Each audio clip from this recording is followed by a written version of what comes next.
예, 이쯤 되면 뭐 고용 충격이라는 표현은 지난 7월 달에 이미 지난 8월 달이죠. 지난달에 너무 많이 써먹어서 고용 충격이라는 표현도 적절하지 않은 것 같습니다. 뭐 참사 이런 표현이 또 회자가 좀 될 정도로 고용 상황, 즉 일자리 상황이 좋지 않습니다. 정부가 일자리를 늘리겠다고 좀 여러 가지 대책 또 뭐 심지어는 추경을 통해서 수조 원의 돈을 쏟아붓고 있지만 아직까지는 좋아진다기보다는 더욱 더 나빠지는 상황이 지금 지난 7월에서 8월까지 이어지고 있는 그런 상황입니다. 고용의 오늘 나온 이제 8월달 고용 동향 상황을 조금 잘게 쪼개서 좀 분석도 좀 해보고요. 당연히 원인과 해법도 좀 오늘 찾아보도록 하겠습니다. 오늘 도움 말씀을 위해서 생활경제연구소 김방희 소장과 오늘 말씀 나눠보겠습니다. 소장님 어서 오십시오. 네, 안녕하세요. 일단 내용을 뭐 쭉 보셨을 테니까 일단 전체적으로 이제 하나하나 짚어보기 전에 전체적으로 오늘 8월 고용 통계 보시면서 우리 소장님 어떤 생각이 드시던가요? 말씀하신 것처럼 이제 용어 인플레이션이니까 말을 좀 아끼긴 해야 될 것 같습니다. 5월에 이제 7만 명으로 주저앉았고 네. 고용 쇼크라는 표현 썼고 지난달에 이제 5천 명으로 주저앉으면서 고용 참삭을 했는데 이번에는 이제 8월 3천 명이니까 이걸 뭐라고 표현해야 할지 참 난감한데 근데 뭐 흥미로운 건 이번 지표가 어떻게 나오든 좀 저주받을 운명이었다 이렇게 표현하고 싶은데요. 그건 무슨 의미세요? 좋게 나왔다면 아, 통계청장 경질과 관련이 있지 않을까 이렇게 봤을 수가 있고요. 뭐 나쁘게 나오는 건 어느 정도 정부도 예상했으리라고 봐요. 왜냐하면 김동연 경제부총리가 오늘 물론 혁신성장과 관련된 장관들이지만 장관 회의를 오후에 예정하고 있었고 예. 또 내일은 이 고용 위기 지역으로 알려진 구조조정이 진행되는 군산과 목포를 가거든요. 직접 방문하신다고요? 그렇습니다. 그러니까 이제 이게 나쁠 거라는 건 어느 정도 예정돼 있었다.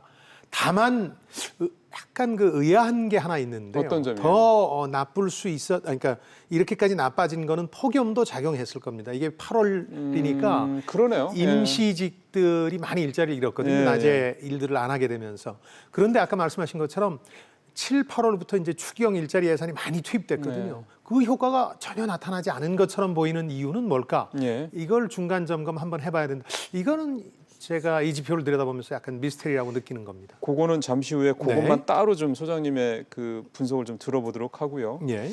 이제 조금 쪼개서 좀 하나씩 보죠. 일단은 일자리가 얼마나 늘었냐를 우리가 가장 지금 뭐 충격, 참사, 그 다음에는 뭐 달리 표현할 게 없는 이 용어 인플레 상황에서의 그 기준이 항상 이 새 일자리인데 3천 명까지 떨어졌다라고 하니까 이게 참 많은 분들이 굉장히 좀 무겁게 느끼실 것 같습니다. 그러니까 과거하고 비교하면 더 이제 훨씬 쇼킹하죠.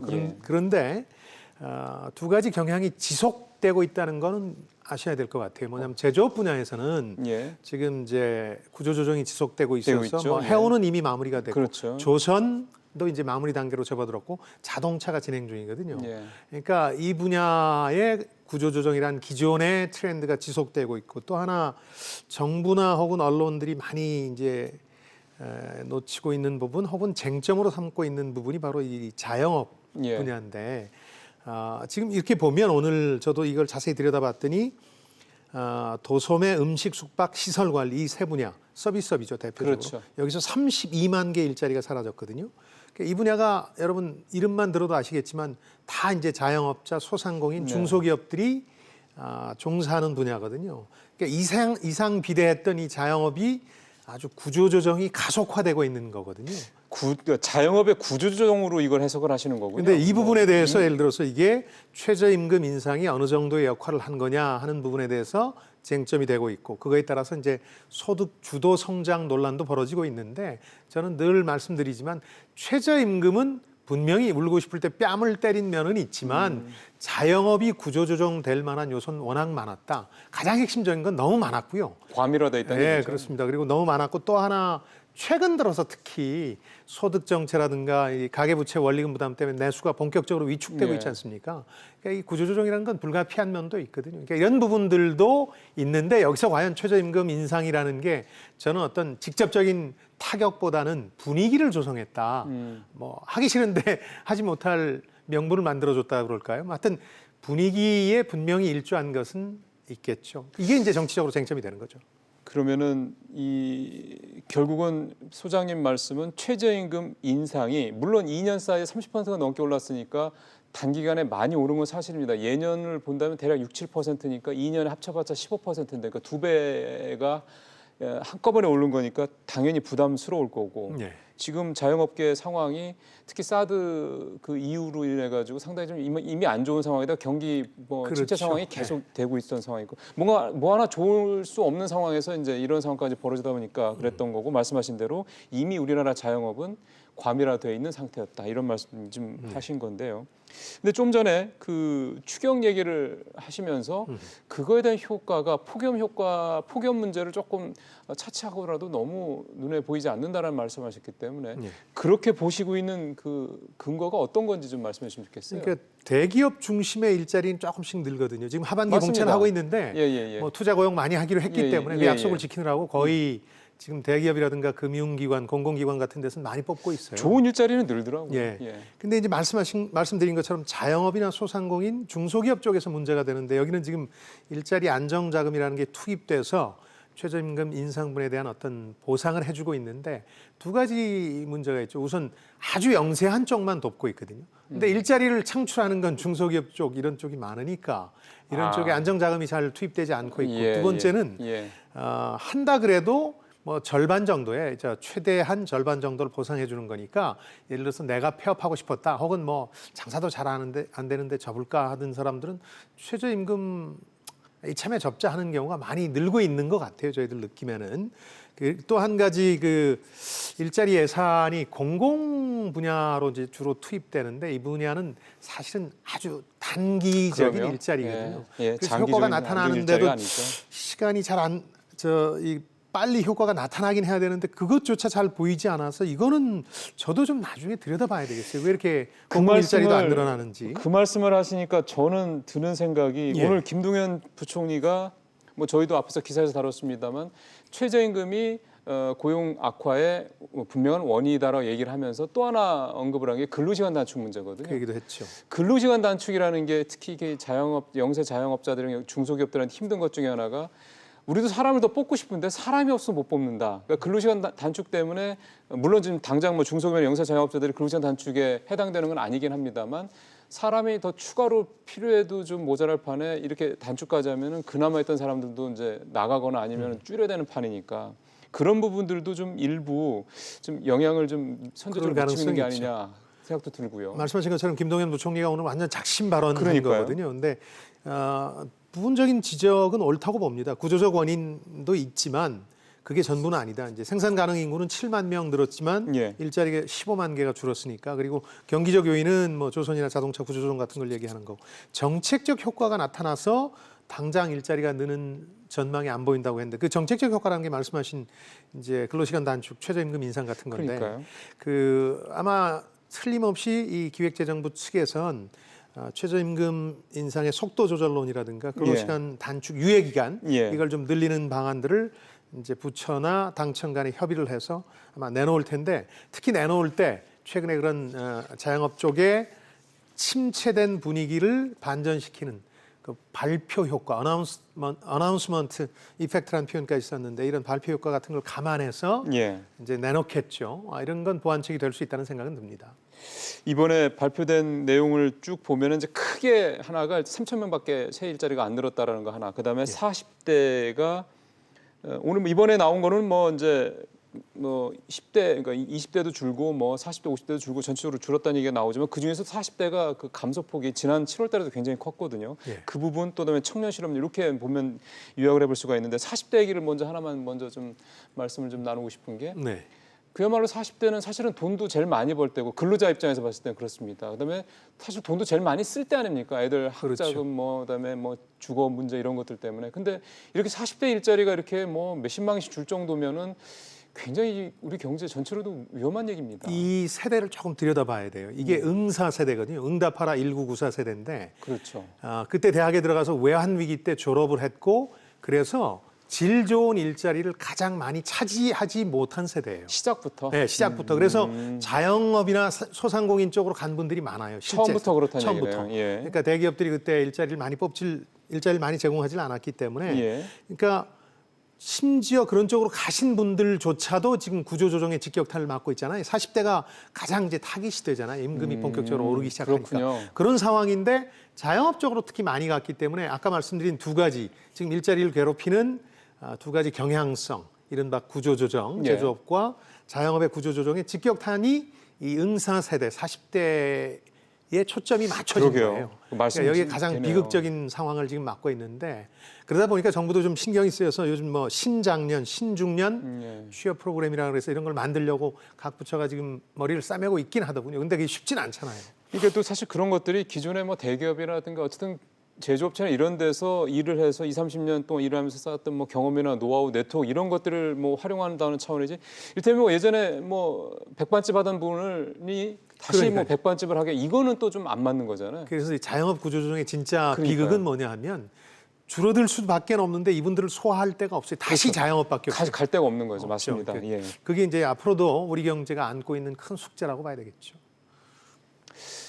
청년 얘기를 참 안 할 수가 없네요. 저희가 이 청년 취업난 얘기를 벌써 꽤 오랫동안 저도 이 경제 채널에서 일하고 있으면서 몇 년째 좀 하고 있다는 생각이 그렇죠. 드는데 그러니까 그만큼 청년 실업 문제가 좀 좋아지지 않고 있다 이런 얘기가 좀 되는 건데요. 이번에는 결국 이제 수치상으로도 정말 이제 더 이상 뒤로 물러설 정도로 악화됐네요. 청년 실업률이 이제 10%를 넘어섰으니까 이 실업률이라는 것 자체도 한계를 가지는 겁니다만은 그것으로도 나타나고 있으니까요. 여기는 이제 보다 구조적인 문제들이 작용하고 있는데요. 그러니까 제조업에서 지금 우리가 어떤 경쟁력의 한계를 보이고 있는 거 아닙니까? 그러니까 뭐 하반기 공채처럼 대기업과 금융기관, 공공기관 일자리 아주 질 좋은 일자리라고 우리가 표현하는 것 4만 개 정도를 놓고 취업 재수생까지 적게는 40만 명 혹은 더 많게는 50만 명 이상이 경쟁하고 있는 거거든요. 그러니까 그렇다고 뭐 10명 가운데 8명이 대학 가는 입장에서 눈높이 낮춰라. 어르신들은 맨날 그 얘기하는데 눈높이 낮춰서 중소기업 가겠습니까? 그런 점에서 보면 이제 해답이 거의 좁혀졌다고 봐요. 두 가지밖에 없습니다. 방법은. 하나는 이제 중소기업에 갔을 때 불리한 점들이 많잖아요. 봉급이나 이제 근무 환경이나 복지도 가장 큰 건 이제 자부심. 그렇죠. 이런 부분에 대해서 어떻게 정부나 사회가 보상해 줄 거냐.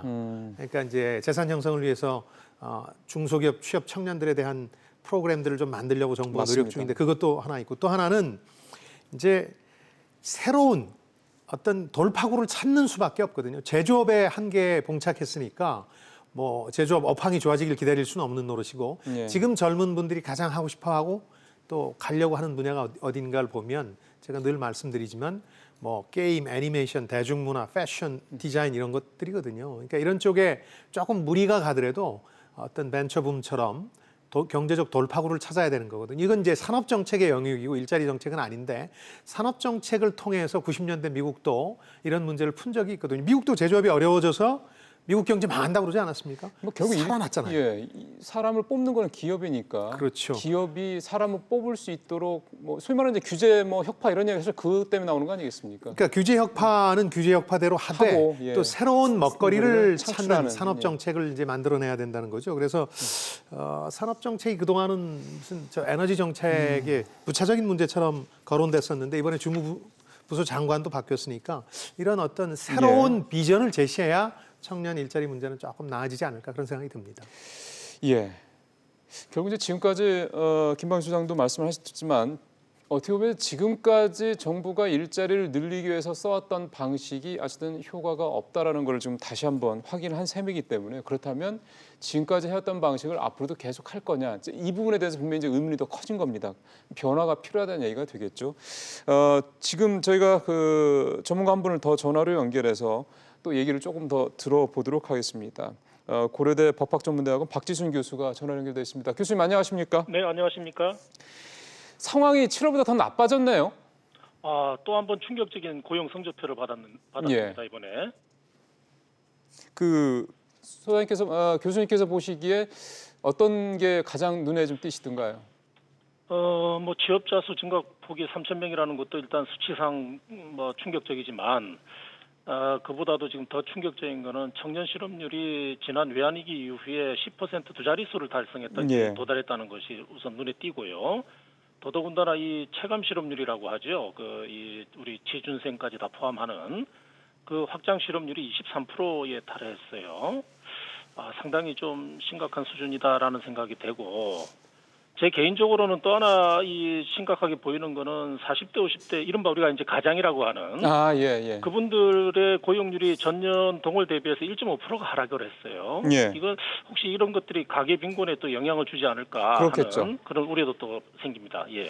그 이유를 어떻게 교수님이 분석하세요?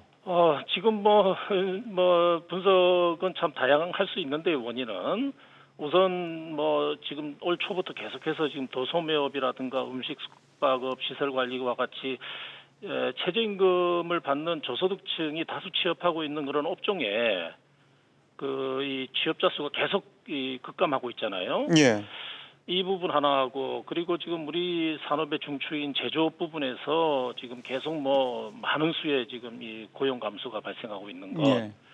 결국 이 두 가지가 지금 현재 고용 재앙을 일으키는 원인이 아닌가 생각이 되는데 결국 그 배경을 보면은 이 최저임금 영향이라는 걸 이제 더 이상 부인하기는 이제는 점점 어려워지는 거 아니냐 하는 그런 생각이 듭니다. 예. 그 사실은 오늘 뭐 김 부총리도 네. 최저임금 얘기를 사실은 이제 인정을 사실 공식적으로 했고요. 근로시간 단축 얘기까지 좀 꺼내든 상황인데. 네네. 근데 최저임금 문제와 관련해서는 이제 이걸 뭐 이를테면 속도 조절을 한다라는 건데 내년도 최저임금은 이제 건들 수 없다, 불가역적이다, 그러니까 되돌릴 수 없다 이런 얘기를 또 했기 때문에 그럼 지금 상황에서 이 최저임금 문제와 관련해서 속도 조절이다, 그럼 이게 뭘 의미하는 걸까요? 글쎄요. 뭐 지금 이게 지금 대안을 속도 조절을 한다는 게 결국은 지금 뭔가 특단의 대책이라는 거 이제 본다면은. 지금 야당이나 노동계 우리 소상공인층에서 주장하는 것이 사업 규모 그다음에 업종에 따라서 또는 지역에 따라서 이제 좀 최저임금을 차등화해달라는 요구가 있잖아요. 그러니까 지금 올라간 게 사실 그 상당히 뭐 이제 과속 인상이다, 대폭 인상이다 이제 이런 이야기를 하는데 그러다 보니 소상공인들의 인건비 부담 능력이 따라가지 못하게 된 거니까 이 부분을 어떻게든 좀 뭔가 중간 단계에 좀 완충지대를 좀 놔달라라는 것이 아닌가라는 생각이 되고요. 그리고 지금 이 우리 중소제조업체 같은 경우에는 근로시간 단축하고 최저임금 인상의 이중고를 지금 겪고 있잖아요. 그렇죠. 그렇기 때문에 근로시간 단축 부작용을 최소화할 수 있는 유연근무제 방식을 좀 심각하게 좀 신속하게 도입하도록 좀 고민을 해야 되지 않을까. 아마 이 점을 부총리께서도 좀 지적하신 것 같고. 최저임금 문제 조금 전에 말씀드린 것처럼 조금 더 이제는 뭐 좀 현실에 맞게 좀 이 과도적인 어떤 그런 적용 예를 좀 개발해야 되지 않을까라는 생각도 됩니다. 어쨌든 지금 일자리 상황이 정부가 뭐 여러 가지 추경을 비롯해서 여러 가지 방식으로 지금 노력을 하고 있음에도 불구하고 계속 나빠지는 악화되는 상황이다 보니까 일각에서는 이제 지금 뭐 김동연 부총리 얘기도 잠깐 했습니다만 뭔가 좀 그동안의 정책 추진 방식에 변화를 줘야 된다라는 목소리가 점점 커지고 있습니다. 이와 관련해서 교수님이 혹시 어떤 생각하고 계신지 한 말씀만 더 듣겠습니다.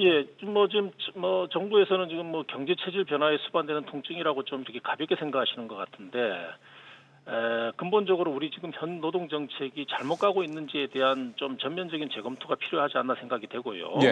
결국 이 기업이 일자리를 창출하는 엔진 아니겠습니까? 그렇죠. 결국 기업의 사기를 높이고 활력을 촉진할 수 있는 그런 혁신적 산업 정책하고 규제 완화, 즉 합리적인 유연화 정책이 없으면은 사실 일자리 창출이 어렵거든요.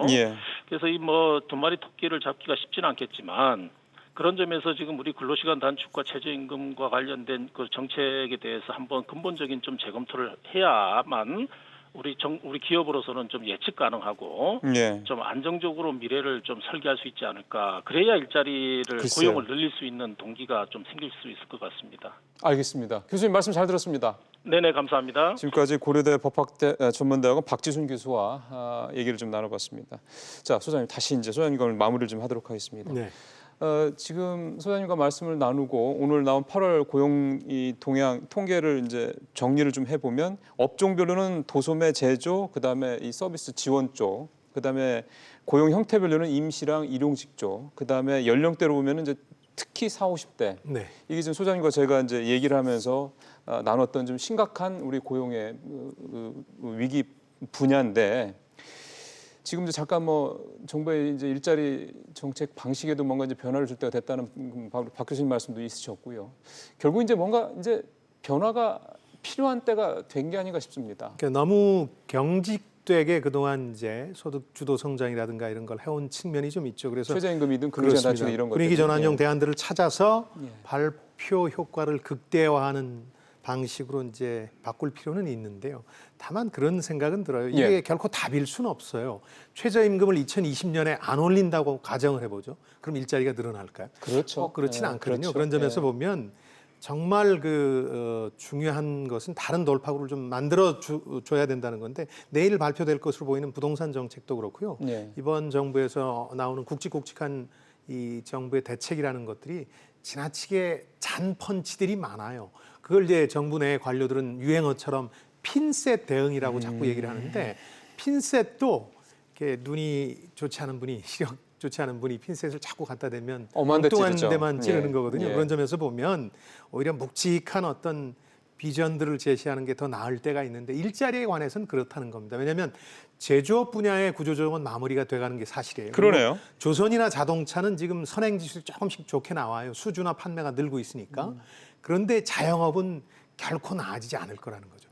장하성 실장이 연말되면 좋아질 거라는 건 너무 낙관적인 얘기고 김동연 부총리가 오늘 당장 보이지 않는다고 한 거에 저는 동의하는데 일자리 상황만 보면 그럼 그걸 풀 방법이 뭐냐? 묵직한 한방이 제가 보기에는 이렇게 다른 경제 활력을 찾아내는 거라는 거죠. 예를 들어서 기업들 규제 푸는 거는 너무 올드 패션이고 소득 주도 성장이라는 건 너무 실험적이어서 아직 결과가 나오기를 너무 오래 기다려야 되고 그러니까 그동안 우리나라가 잘해온 게 새로운 돌파구를 찾는 거였거든요. 예. 그러니까 뭐 4차 산업혁명이 됐든 아니면 젊은 분들이 좋아하는 뭐 창의 산업이 됐든 그런 분야에서 일자리를 만들 방안을 찾아야지 안 그러면 자꾸 재정만 쓰고 정부 돈만 쓰면서 힘 빼는 상황이 거듭될 수 있거든요.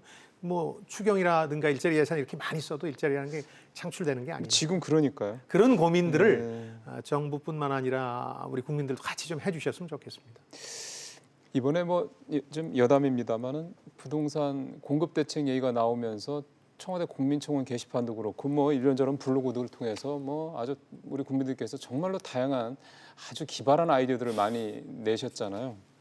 지금 소장님 말씀에 저도 공감이 가는 게 어찌 보면은 해법을 국민들 속에서 찾을 수도 있겠다라는 그런 생각도 참 듭니다. 일자리의 경우에는 그 창의력과 상상력을 그러니까요. 통해서 답을 찾을 수도 있어요. 이게 너무 과거 방식으로 생각하면 답이 없죠. 뭐 계속 책상머리에서 높은 분들 앉아가지고 뭐 어떻고 수치 가지고 자꾸 얘기하는데 그분들은 사실은 일자리 문제에 대해서 걱정을 한 번도 그러니까 자기의 고용 불안에 대해서 걱정을 한 번도 안 해본 체감 하는 걱정이 아니죠. 그렇죠. 그러니까 참 이게 시장과 자꾸 이렇게 거리감이 느껴지는 게 그런 분야 아닌가 싶습니다. 그렇습니다. 네. 소장님 말씀 잘 들었습니다. 네, 고맙습니다.